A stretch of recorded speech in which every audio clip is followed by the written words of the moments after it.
Bom dia, boa tarde, boa noite. Esta é mais uma edição de Pedro e Cora, aquele seu programa sobre o digital. A gente só fala de digital, como assim a gente fala de outros assuntos? Você sabe que é só sobre digital. Pedro e Cora, como você sabe, toda quinta-feira, toda terça-feira no canal de YouTube do Meio ou na sua plataforma favorita de podcast. Eu sou Pedro Dória.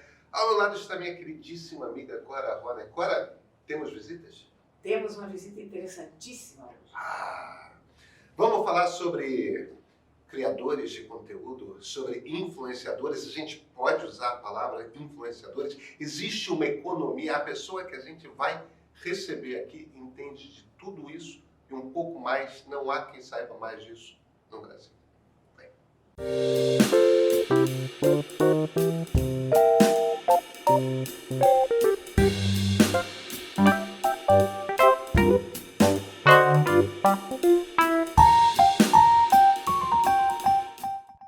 Cora Rona, temos visitas hoje. Uma visita que veio de longe dessa vez, viu? Bia Grange, o que você está fazendo em Nuestra Senhora de Los Angeles? Em Los Angeles, estou vivendo a vida à beira do Pacífico. Cara, a gente mudou pra lá, né? A família toda faz 1 ano e pouco. E meu marido foi transferido, trabalha com tecnologia. E ali também, por acaso, é a meca da Creator Economy, que veio a ser o tema do meu trabalho há 17 anos. E estamos por lá. Pois é, você é fundadora da YouPix, que é a principal marca no Brasil voltada para a Creator Economy, ou seja, para quem cria no ambiente digital. Você já fazia isso antes de ter rede social, né, Bia? Sim. Não quero te entregar não de forma alguma, muito pelo contrário, mas Né? como é que você está no sabático lá e, no entanto, você está no lugar que é a meca de? Cara, é engraçado, né? Eu tô há 17 anos fazendo a YouPix, então realmente era tudo mato, né? Quando eu fundei a empresa em 2006, então pensa aí, você que nos assiste, o que você fazia na internet, nas redes sociais em 2006? Então assim, talvez você nem tenha lembrança, era o Orkut, era blog, enfim. Então eu tô acompanhando toda essa evolução há muito tempo. E o que eu percebo, estando lá e no sabático ao mesmo tempo, né? É que as coisas mudaram um pouco de uma certa forma. Então, acho que a minha primeira constatação é o quanto tudo isso que a gente faz é cíclico, né? Então, a gente está vendo coisas, discussões hoje em redes sociais, no mundo dos criadores de conteúdo, etc., que a gente já discutiu ou vem discutindo desde 2009, né? Então, monetização. Pô, eu lembro que o primeiro evento que a gente fez em 2009 teve esse painel. E aí, fazemos conteúdo, como vamos ganhar dinheiro, né? E continua sendo a grande pauta até hoje. Então, quando eu comecei a acompanhar esses ciclos, eu falei, pô, eu acho que eu consigo fazer um sabático e ainda assim estar atualizada ao mesmo tempo estando aqui. Então, eu tô num sabático light e lá, cara, eu tenho ido para alguns eventos, assim, né? Eu também não me desconectei 100%, né? Renegando tudo que é um sabático. Tô meio ainda conectada com o trabalho. E eu vi que as discussões realmente, assim, elas estão amadurecendo agora, assim, e como, minha segunda constatação é como o Brasil está avançado nessa pauta, nessa discussão, né? Eu tive num evento faz uns 2 meses que era com a Meca, né, a galera, que era a nata da nata dos pensadores da Creator Economy, eu falei, caramba, a gente discutiu isso no ano passado, no meu evento, né, que, cara, o Brasil tem muito essa coisa da criatividade, né, é uma força mesmo, né? Que eu acho que mudou um monte de coisa, inclusive no país, na cultura e no mundo dos negócios, que é o que me interessa hoje. Defina a Creator Economy. Boa, tava faltando essa pergunta. Então, a gente chama de economia, né? O que é a economia do criador? A gente chama de economia quando a gente consegue identificar um ecossistema já de empresas, então não só das pessoas que criam conteúdo, mas das empresas que vêm suportar, vamos dizer assim, até viabilizar essa atividade econômica. Então, a gente tem empresas das mais variadas, tem muita startup nesse meio, tem muitos bilhões de dinheiro sendo investidos, tem valuations, né, avaliações de valores de empresa, assim, gigantesco, porque as pessoas entenderam que tem uma galera muito grande que cria conteúdo e que precisa de algum tipo de suporte para ou entender como ganhar dinheiro, né, novos modelos, formas de ganhar dinheiro, ou como lida com uma empresa. A gente já tem creators hoje que são estabelecidos, tem times de 20, 30 pessoas, né? Assim, como que eu demito alguém? Como que... Né? Então tem toda uma cadeia aí de empresas vindo para ajudar esse criador nesse processo de profissionalização, monetização, empreendedorismo, gestão de empresa ou novas formas, desde Web3, NFT, não sei o quê. de se organizar. Então, o mercado hoje ele é muito maior do que só a blogueirinha, né, que a gente fala, oi meninas, tudo bem, tô aqui, né, tá focando meu batom, enfim. Então, é isso que a gente chama de economia, porque pessoas criando conteúdo, enfim, desde que tem internet, tem lá a galera com seus blogs, Fotolog, até o Orkut, enfim, aí toda a arqueologia do digital, né, mas faltava mesmo esse resto que é o ecossistema mesmo, que é a chamada Creator Economy. E aí o Pix, em essência, junta toda essa turma?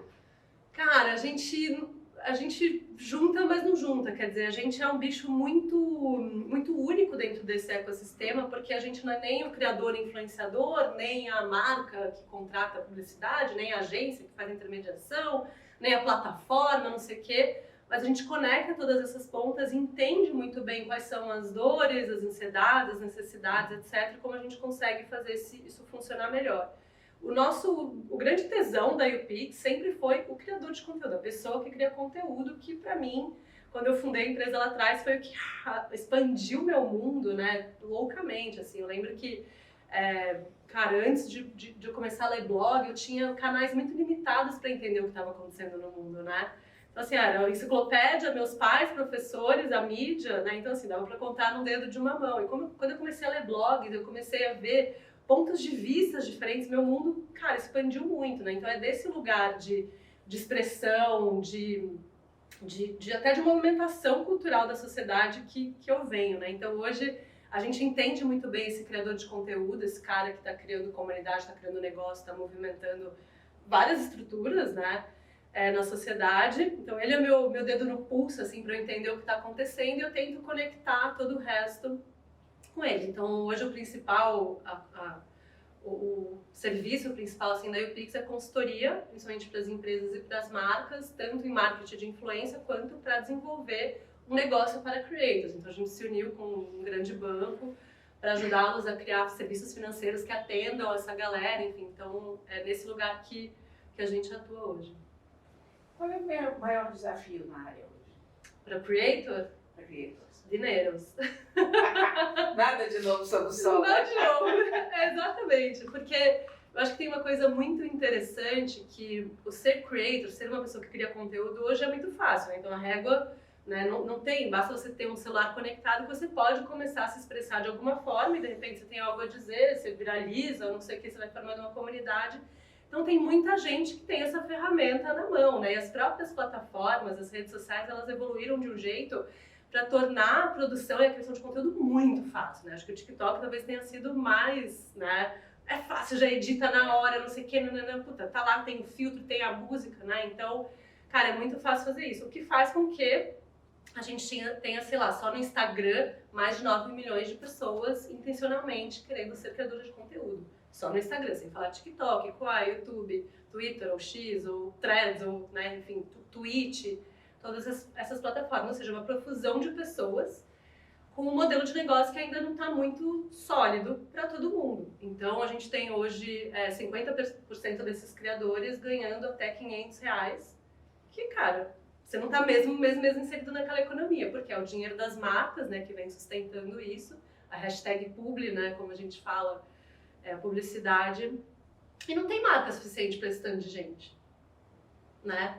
Então, assim, é muita gente, não tem marca suficiente, então a gente está agora no momento de entender duas coisas. Primeiro, como a gente profissionaliza essa galera, porque como, né, a barreira de entrada é baixa, então a gente tem que começar também a educar essa galera para se entender como empresa, né, poder emitir uma notinha fiscal ali que seja, e também entender quais são as outras formas de ganhar dinheiro que não seja dependendo do dinheiro da marca para fazer propaganda de batom, seja lá o que for, né? Então acho que esse é o desafio.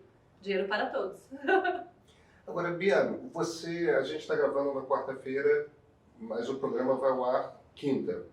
E quinta-feira você tem uma reunião com a primeira-dama, com a Janja.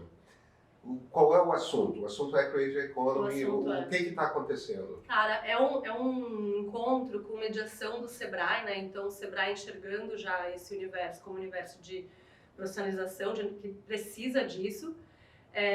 Então, o que está acontecendo de uma forma muito simples é essa chance que a gente tem de impactar a política pública e programas de desenvolvimento para uma economia que não para de crescer e que, né, movimenta muito dinheiro e movimenta principalmente as pessoas dentro das camadas sociais do Brasil, né? A gente fez uma pesquisa no ano passado com os criadores de conteúdo e a gente viu que as faixas, né, de ganhos deles estão muito diferentes e acima do que é a faixa de ganhos, né, da classe D, do IBGE, por exemplo. Então, assim, tem uma mobilidade social que a Creator Economy está me permitindo e que está disponível para o Brasil inteiro. Então, eu acho que o interesse imediato, né, da primeira-dama é desenvolver isso, porque o cara lá no Nordeste, no Norte, né, enfim, do Oiapoque ao Chuí consegue se desenvolver numa economia que está quebrada, né, então não tem emprego.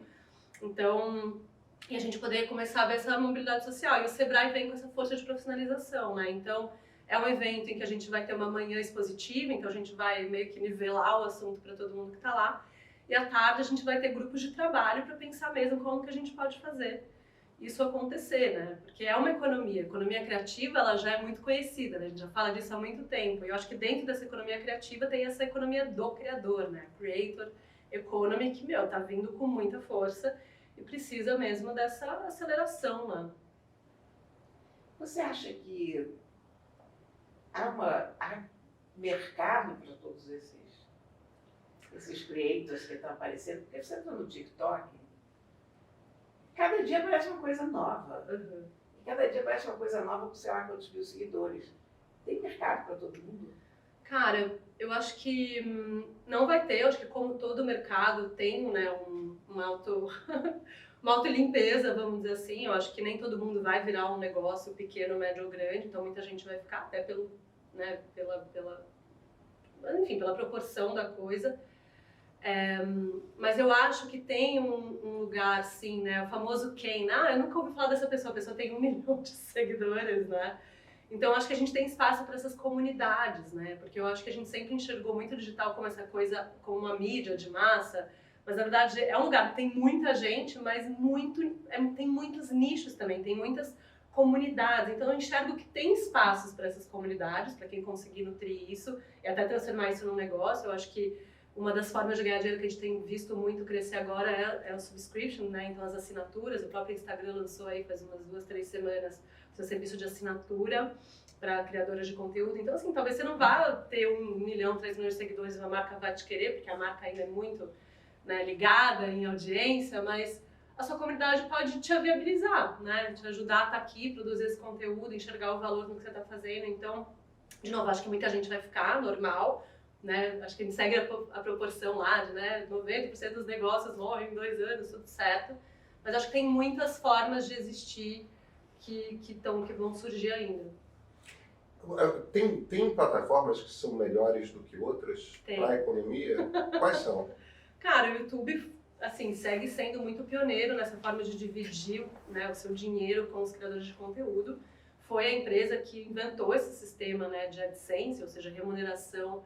Então, só para quem não conhece, de tudo que entra de anúncio, que é veiculado no canal do criador no YouTube, o YouTube divide esse dinheiro 45%, 55%, né, com o criador. Então é muito justo, né? Então o YouTube inventou isso, eles incentivaram muitos programas para incentivar isso, e a gente vê outras redes que, assim, o Instagram, cara, até agora não tem, de fato, uma coisa lançada em escala para o mundo, um programa de compartilhamento de anúncio, entendeu? E é gigantesco, é um business gigantesco de bilhões de dólares. Então eles lançam um negocinho, né, de assinatura, não sei o que e tal, mas assim, dividir aquilo que entra, né? Então, não tem. O TikTok tem várias iniciativas também, mas nada tão sólido e consistente quanto o YouTube, né? O Twitch tem uma coisa interessante, para quem não conhece, é uma plataforma que a galera faz vídeos ao vivo, né? E aí as pessoas podem ou assinar o canal ou durante a live mandar dinheirinhos e tal. Então ele tem essa forma também de te ajudar com a sua comunidade a monetizar. No Twitter, X, enfim, é um caos, né? Então eu acho que o YouTube foi muito pioneiro. É o programa, né, de parceria com creators mais sólido, e as outras empresas estão meio patinando, assim. Eu acho que elas vieram num lugar, assim, tipo, os criadores têm muita dependência do Instagram, né, do TikTok, então ela tava né, as plataformas são num lugar meio de poder, assim, em relação ao criador, que a gente está até questionando agora também, né? Isso é um dos assuntos que eu gostaria muito de falar amanhã, nesse evento, sobre essa regulamentação, como que a gente equilibra mais essas forças, mas também acho que é um papo que transcende até a Creator Economy, acho que passa por toda a vivência de todo mundo que está online, né, de uma certa forma. O sonho das crianças hoje é ser influenciador. Uhum. Né? Antigamente você ia perguntar para o menino o que ele quer ser bombeiro, Astronauta. astronauta, fazer cinema, teatro. Não, hoje todo mundo quer ser influenciador da internet. Sim. O que você recomenda para uma criança que quer ser influenciadora? Não, eu recomendo para os pais, na verdade. Tirando, não faça isso, qual seria a outra recomendação? Eu acho que tem um dado, acho que hoje 89% da Gen Z quer ser criadora de conteúdo como profissão, então você está certa, assim, morreu totalmente qualquer outra profissão. Eu tenho um filho de 9 anos que no mês passado abriu o seu canalzinho no YouTube, mas eu mantenho os vídeos privados, etc. Eu acho que assim, é um papo grande, né? Eu acho que cabe muita discussão aqui em relação a crianças no digital. Eu não acho que crianças têm que ter canais, né? Elas nem podem, né? Pelas regras, mas os pais fazem os canais. Então, assim, eu recomendo para os pais que, tipo, segurem a onda, né? Porque é um negócio de muita exposição. Muitas crianças, a gente tem visto isso, crianças cujos pais começaram os canaizinhos, né? Dessas crianças cedo, tipo, hoje, que estão mais velhas, puta, muito, muito arrependidas. Deu muito ruim, problemas de saúde mental, enfim. Então, assim, real, desculpa, minha recomendação é não faça. Criança não tem que ter canal, entendeu? Assim, eu vou ser um pouco mais rígida aqui. Então, eu sei que você queria uma outra resposta, mas eu acho que tem que ter muita responsabilidade mesmo, né? É um negócio que, cara, a gente não tem controle. A gente vê o quanto tóxicos são as redes sociais hoje, né? E o quanto elas pautam muito a identidade dessas crianças. Da gente também, né? A gente sabe, a gente é adulto e a gente quer o nosso like, tem um negócio do nosso ego. Eu acho que viver para isso, para essa produção de conteúdo, viver para o outro dessa forma, assim, eu acho super perigoso. Assim. Tem nem crianças, os creators da nossa idade, de várias idades, que também não estão mais segurando a onda. A gente tem falado até hoje uma grande tendência após influência, né? Então, pessoas que adquiriram aí uma certa fama, sucesso, vamos dizer assim, nesse meio, e que não querem mais, estão abandonando porque não aguentam mais segurar essa onda mesmo, que é produzir para o digital, nessa loucura do algoritmo, né, que a gente não sabe se a gente está criando, o que a gente está criando, a gente fica ali que nem um ratinho na rodinha, né, fazendo conteúdo e publica, e aí não dá certo, e vai e volta, não sei o quê. Eu acho que a associação que eu faço, assim, a rodinha às vezes está girando, mas o hamster morreu. É exatamente isso. Então, assim, se a gente puder evitar colocar a criança nisso, eu acho super sábio, assim. Deixa eu te fazer uma pergunta. Eu achei curioso a Cora trouxe a palavra influenciador para aqui, para a mesa. A gente não tinha usado essa palavra ainda. E na verdade, vocês no YouPix falam de creators e usam o termo creators desde o início. Ou pelo menos há muito tempo, não sei se desde o início, mas há bastante tempo. Vocês nunca usaram, que eu tenha lembrado, que eu lembre o termo influencer, influenciador. E essas duas palavras, por um lado, se referem à mesma pessoa, à mesma atividade. Por outro, são palavras que trazem significados muito distintos para... Como é que você vê esse jogo a palavra que é usada para a pessoa que trabalha nessa economia? Eu evito, assim, o termo influenciador, porque eu acho que a influência é algo que se constrói, então é consequência de alguma coisa. E nesse contexto é consequência de um bom trabalho de criação de conteúdo, né? Que chama atenção, que gera identificação, que gera conexão, enfim. Então, eu acho que o que a gente faz aqui no final é criação de conteúdo, né? E aí, enfim, aí você vai gerando essa relevância. Mas eu fico lembrando, né, estando há tanto tempo nesse mundo digital, que o termo influenciador, ele chegou aí mais ou menos em 2013, 2014, a partir do ponto de vista das marcas para a criação de conteúdo. Porque foi quando a gente teve 2013, 2014, um boom de inclusão digital do brasileiro, porque a gente teve planos de dados, né, de celular, smartphones mais baratos. Então a internet ganhou escala. E nesse momento as marcas tiveram que começar a fazer publicidade, né, fazer uma conexão com o consumidor delas de forma real no digital. Só que elas chegaram num lugar inóspito, porque ninguém estava afim de ver a publicidade delas, né? Até hoje a gente sabe, a gente pula o anúncio, a gente fecha o banner, a gente usa bloqueadores de anúncios, né? Então Quando elas chegaram no digital com aquele mindset, né, aquela visão de, vou comprar uma audiência, vou interromper aqui essa experiência de vídeo para colocar meu anúncio, elas se deram mal. E aí o que elas começaram a ver? Criadores de conteúdo construindo comunidades, né, vendendo seus livros, fazendo coisas incríveis, ou seja, impactando outras pessoas. E elas falaram, que legal, será que eles podem influenciar consumo? E foi nesse momento que veio essa coisa do influenciador. Então, eu não gosto tanto dessa palavra, porque primeiro ela vem desse lugar utilitarista, vamos dizer assim, tipo, de uma criatividade, de uma coisa de expressão sendo usada para vender produto, né, e é a visão da marca. E segundo, porque a gente tem um ranço, né? Acho que o mercado de influência ele virou uma coisa tão cheia de estigmas e estereótipos, né? Da blogueirinha, do Oi Meninas Tudo Bem, daquela coisa que todo mundo adora, né? Gongar e falar mal, que eu acho que acaba sendo ruim para o desenvolvimento do mercado. Né? Então, e eu acho que tem muito influenciador que não é criador de conteúdo, porque a forma como a gente enxerga o influenciador hoje é qualquer pessoa com muita audiência. Sei lá, você pega reality show, né? As participantes do reality show já estão agora, entrou com 10 mil seguidores no Instagram, já estão com 1 milhão, já é influenciador. Por quê? Só porque ganhou seguidor? Então, acho que as métricas estão meio bagunçadas. Então, eu evito falar de influência, até porque a influência hoje ela está em muitos lugares, né? Então, a gente tem feito muitos programas, por exemplo, chama corporate influencers, né? Então, CEOs, pessoas de dentro das empresas que têm que começar a construir esse seu espaço de relevância através do digital. A gente tem visto isso muito. O LinkedIn cresceu muito como rede de expressão do mundo corporativo, né? Então, e até ajuda a empregabilidade, né? Tipo, as formas como a gente hoje aplica para uma entrevista de emprego, para uma vaga de emprego já é através de um negócio que já lê o seu perfil no LinkedIn e tem inteligência artificial. Então, assim, isso se tornou algo uma pauta. Todo mundo tem que ser meio influenciador, né?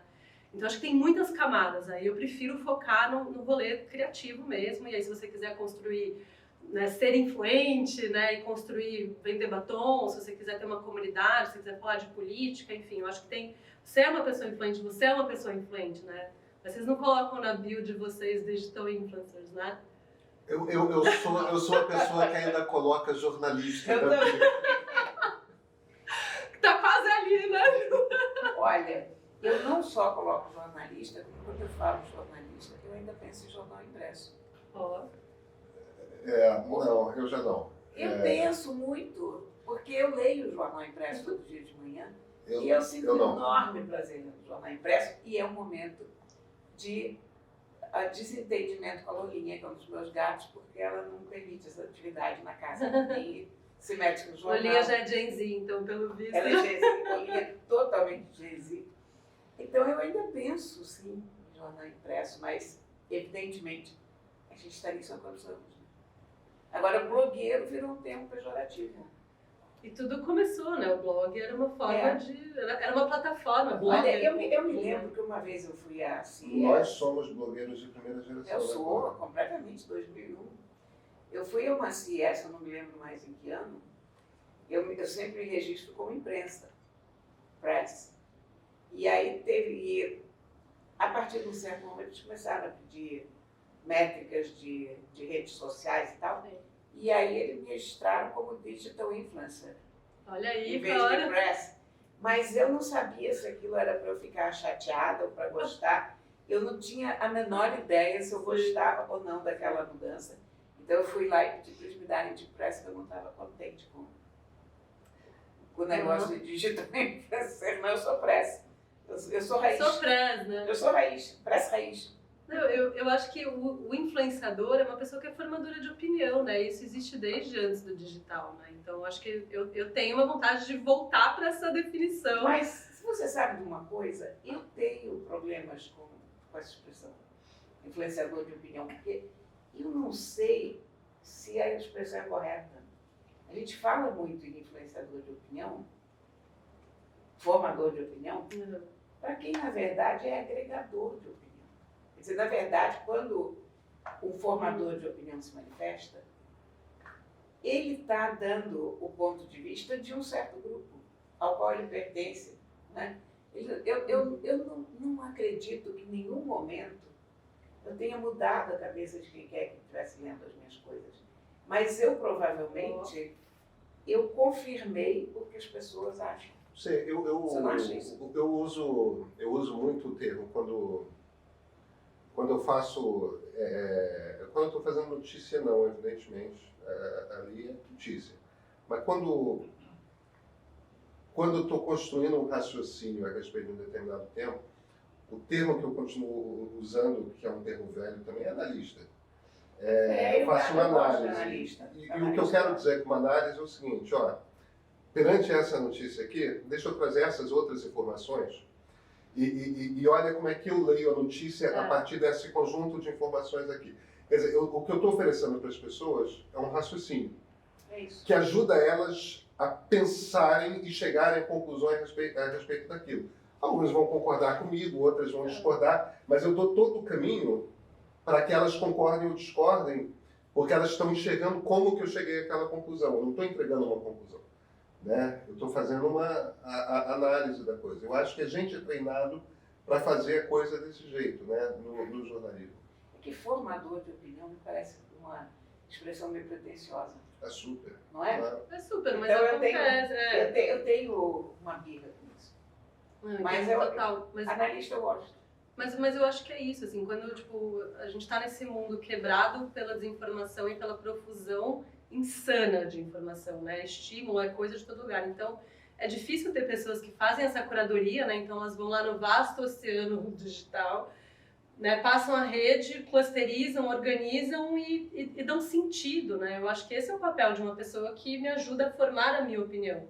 Não acho que, eu concordo com o Pedro, não acho que é ipsis literis, né? Porque às vezes parece uma coisa meio manipuladora, mas na real, assim, é alguém que organiza. E a gente está precisando disso, e organiza em contextos específicos, eu concordo. A gente, você influencia, você forma a opinião de pessoas dentro de uma certa comunidade, uma certa visão de mundo, talvez, eu não sei se muda a cabeça das pessoas, mas eu acho que essa é uma discussão meio nova nessa coisa da polarização, né? Faltam palavras, eu já tive que assinar nota fiscal como conteudista. Conteúdo. Eu fiquei tão indignada com essa palavra, mas eu uso de brincadeira muito. Eu vou levar isso no evento, então qual que é o KNAI, como é que a gente assina, como que... Mas isso vem outra questão minha que eu acho que vale trazer aqui, que é o seguinte, faltam palavras e faltam métricas, né? Quais são as métricas das quais você gosta? Como é que a gente mede? Você estava falando, não é só seguidor. Tudo bem, não é mesmo só seguidor, né? Mas o que você acha que são métricas relevantes para a gente medir, se não qualidade, relevância do trabalho de alguém no digital? Cara, eu entendo que a gente está sempre olhando para a qualidade dessa conexão que a pessoa tem com a comunidade, né? Então, quanto ela é capaz de pautar uma conversa, de impactar, de organizar, de analisar, de ser relevante para um grupo de pessoas, né? Esse seria engajamento, basicamente. Engajamento, mas não a taxa de engajamento, né? Como muita gente gosta de olhar. Então, quantas pessoas viram esse post, né? Quantas pessoas comentaram e aí essa é a taxa de 8% de engajamento. Eu gosto de olhar mais para a qualidade do engajamento. Porque tem muita, sei lá, você pega qualquer post de Instagram, se a pessoa tá falando de repolho e todos os comentários são assim, que lindo o seu pijama. Cara, essa pessoa não tá pautando, ela não tá gerando uma conversa ali, né, a partir de algo. E geralmente também quando a pauta da pessoa é só ela mesma, ou seja, toda essa galera do lifestyle, né, eu acho que acaba ficando meio fluffy essa conexão. Porque todo mundo que tem uma life tem um style, né? Você tá vivo, você tem um jeito de existir no mundo. Então, pra mim, o lifestyle é a não pauta, sabe assim? Então a pauta sou eu, então a gente costuma olhar muito mais para quem está trazendo alguma coisa que é útil, né? Então, gatos, por exemplo. Gatos, por exemplo, entendeu? Mas está trazendo essa guiança, eu acho que é o que a gente falta, é o que falta. Eu acho que o Instagram trouxe muito essa métrica do eu tenho uma vida incrível, como nos melhores restaurantes, vou nas melhores primeiras classes, etc. Eu acho que isso significa cada vez menos, mas essa é a minha visão. Quando a gente olha do ponto de vista do marketing de influência, do que as marcas estão querendo, elas ainda estão muito presas no paradigma da mídia de massa. Ou seja, uma pessoa com muitos seguidores. Outro dia, uma pessoa, né, que vive esse mundo da mídia me perguntou, quantos seguidores a pessoa precisa ter para ser considerada influenciadora, né? Eu falei, quantos leitores uma revista tinha que ter para ser considerada revista? Não é assim que a gente organiza as coisas, né? Antes, aí eu dei o exemplo, tipo, pega lá no ápice do auge do mundo das revistas impressas, a gente tinha, sei lá, Veja, que era um veículo de massa, e a Trip, que era um veículo de nicho. A Trip, cara, na época, acho que tinha 20 mil assinantes, entendeu? não era nada, mas tinha muito prestígio, era muito relevante e falava ao coração daquela comunidade, com aquela visão de mundo. E a gente nunca questionou se a Trip era isso, era revista, mais revista ou menos revista, porque tinha uma tiragem maior ou menor. Então a gente classificava mídia de massa, nicho. Então eu acho que essa é a divisão. Então a massa é muito fácil de constatar, né? É muito explícito o número, seguidor. Só que o resto, tudo que faz uma trip, né? Fez a trip ser uma trip, ela falar o coração daquela comunidade, são as métricas que eu tô procurando, entendeu? Até porque seguidor você compra hoje. Então, engajamento não, né? Eu sempre falo, com dinheiro você compra alcance, mas você não constrói influência, né? Então, a influência é um outro bicho, essa capacidade de... Agora, você falou no Instagram de criar uma conversa. O Instagram é um péssimo lugar para isso, não é? Quer dizer, nós... Eu adoro Instagram. Não, mas Adoro Instagram. Mas você se engaja com os seus leitores no Instagram? Quantas pessoas... Sim. Porque a sensação que eu tenho é a seguinte, é que nós estamos num momento sem nenhuma mídia social realmente eficaz. Porque o Facebook é um lugar para conversas. Não, já... Todo mundo diz, Facebook está morto. Eu não acredito nisso, eu tenho outras ideias, mas o Facebook não é um meio de vida. O Facebook não dá para ninguém ganhar dinheiro. Aí você tem o Instagram, onde você está começando a ter mais gente e tal, mas aquela coisa de discussão no Instagram é muito ruim. Você não tem uma área para discutir, não é uma área de conversas. E não há conversas entre as pessoas que estão nos comentários, ou só para se xingar. É outra coisa. Mas não cria realmente um papo ali. Aí o Twitter ninguém sabe mais o que é. O TikTok também não é uma coisa que funcione para discussão. Aquela rede social formerly known as Twitter. Que também é uma loucura, né? Enfim. E o TikTok, a impressão que eu tenho é que todo mundo nasce no TikTok com 100 mil seguidores. Eu não consigo ver uma pessoa no TikTok com o número normal de seguidores, sabe? Me segue lá então, Cora, acho que eu tenho 2 seguidores. Pronto, vou te seguir. Não, eu acho que a própria forma como as redes sociais evoluíram para ser um lugar muito inóspito de estar, acho que acabou fazendo com que as conversas deixassem de ser possíveis num formato praça pública, né? Todo mundo aqui discutindo. Agora, a superfície mais usada no Instagram é DM, né? Inbox. Então, ali circula mais foto, vídeo e áudio do que na própria timeline, nos stories. Então, é um lugar onde eu vejo muitas conversas acontecendo. Agora, não é de um para muitos ou de todo mundo com todo mundo. É você com a sua comunidade.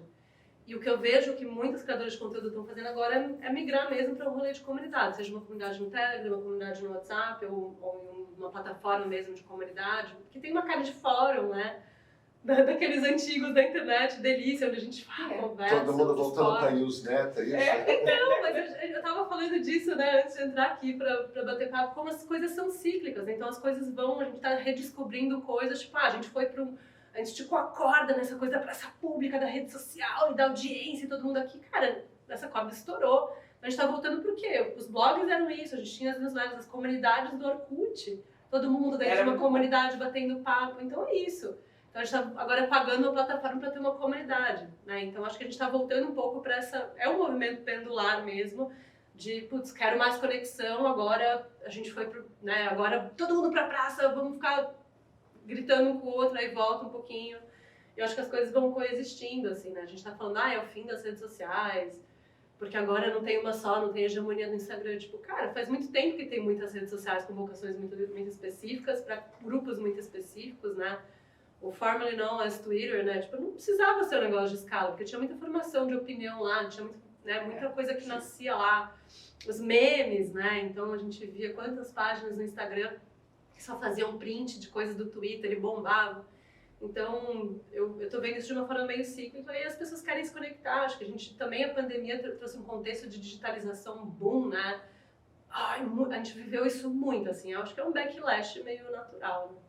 Bia, Threads ou X? Eu ia exatamente fazer essa pergunta. Exatamente. Muito bem. Olha, a minha regra pessoal para redes sociais é entre em todas, garanto o nickname, garanto o arroba e depois você vê o que faz. Eu acho que Threads teve um boom ali, né? Porque, claro, no Instagram é muito fácil, né? Você teve um boom de novos usuários, mas os usos estão cada vez piores. E no final, assim, a galera reclama do X, mas a galera segue lá, né?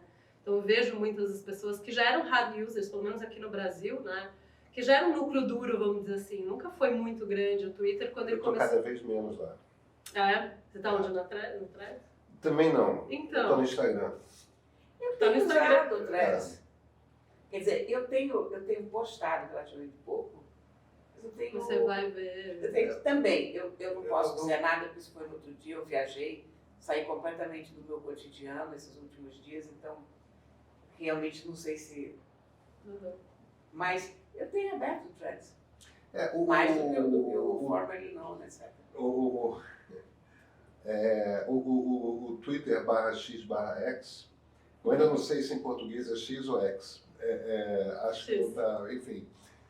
O problema do Twitter é que eu acho que a timeline ficou desinteressante. Eu vou lá e eles mudaram tanto o algoritmo né? que ou não me sacou o algoritmo, ou as coisas que me motivavam a discutir não estão mais lá, e eu sinto que cada manifestação minha vira um cancelamento muito rápido. Mas isso já era antes de ser X, né? Não. Piorou, porque o Elon Musk tirou todas as Veja, travas. Né? 2 cancelamentos por semestre, eu já estava Tá, habituado. ok. Entendeu? Um por semana, tá? Agora, qualquer coisa com um pouquinho mais de ruído, vira um troço de repente ter um monte de gente xingando e tal. Aí fica aquela coisa, tipo, só pra apanhar, não quero não. Sim, não, eu acho que o Elon Musk ele deu uma desligada nos filtros, né? Isso é um fato, Isso, ele mandou isso. todo mundo embora, então ficou inóspito. Eu vejo que o Instagram, cara, é uma rede muito difícil também, porque de repente alguém acha e posta no Stories, não sei o quê. Acho que todas as redes estão bem difíceis de existir. Mas eu, por exemplo, eu curti o algoritmo, eu tenho ensinado o algoritmo do X, do X, do Twitter, pro que eu quero, porque eu particularmente tinha uma certa preguiça de seguir gente nova, não sei o que, enfim, eu acabei ficando com aquela galera que eu segui em 2007, sabe, quando eu entrei. Então eu acabava me mostrando pessoas novas e tal. Eu acho que como todo algoritmo, o algoritmo é um cachorrinho, né? Você consegue ir dando um certo contorno. Vai rolar um xixi do tapete ali, mas eu acho que eu, por exemplo, consegui fazer funcionar pra mim, né? Então, mas eu vejo que a migração, né, que a saída das pessoas para outras redes não aconteceu como a gente esperava, na real, entendeu? Eu não acho que Threads também é esse lugar ainda, até porque o Twitter ele era um bicho muito específico, né? Quando o Twitter começou a crescer, rapidamente o Facebook entrou, então ele não teve aquele tempo, no Brasil especificamente, de dar aquela escalada, né? Então já era uma galera mais da comunicação, early adopter, tecnologia, jornalista, não sei o quê, né? Conteudista e tal. Então eu acho que talvez uma Threads da vida, ela tenha essa oportunidade de educar a galera para um tipo diferente de consumo de conteúdo. Então assim, eu não sei quem vai vencer essa batalha, até se eles vão brigar lá, né? De verdade, no MMA. Dia 27 de agosto. Tá marcado? Não, veja. Apareceu essa data, o Elon Musk fala dessa data, o Zuck já comentou, mas... Vamos ver o que vem por aí. All bets are on, né? Todas as apostas estão na mesa, inclusive se vai acontecer ou não. Então... Podia ser muito engraçado. Eu acho um pouco triste, Cora. eu acho um pouco... É melancólico, é claro, mas o que você quer dessas duas personalidades? Vamos lá, olha pra cara dos dois. Assim, 2 bilionários brigando ali, eu vou pegar a pipoquinha, né? Não é? Claro. Matem-se. Matem-se, né? Mas eu acho que, na verdade, minha opinião eu acho que legal que a gente tem mais possibilidades de existir, né, no mundo digital e em redes sociais, que legal. O TikTok também lançou a sua rede de texto agora, né, sua superfície de texto, então, de repente a gente vai voltar para um negócio mais textual, que era divertido Eu também. não tô sabendo dessa do TikTok. Também. Então, assim, aí tá todo mundo nessa corrida, né, e é muito interessante. Outro dia eu vi no Twitter um chart, um gráfico que mostrava, assim, dos principais features das plataformas, quem tinha lançado e quando outras redes também lançaram. Então, Stories, foi Snapchat, aí quando que veio do YouTube, quando veio do Instagram, Reels, sabe? E aí tinha uma que era muito interessante, que era texto. Era assim, Twitter, aí nada durante anos, e agora Instagram e TikTok lançaram. Então, tipo, essa linguagem do texto... Mas a linguagem do texto foi Facebook, desde o primeiro momento. Não, mas o Mais Facebook do já que- veio com essa coisa de foto, porque ele nasceu Mas, como mas, Facebook. eu sei, mas mais do que foto, ele sempre foi isso. Eu acho que O Facebook inaugurou a era do textão, né? é, exatamente. Mas não o textinho, vamos dizer assim, Não, né? Essa textinho coisa não. rápida. Mas sempre foi uma plataforma em que você jogava. E eu acho que é a plataforma mais parecida com os blogs. O Face? É, porque você podia botar uma frase, se quiser, você pode.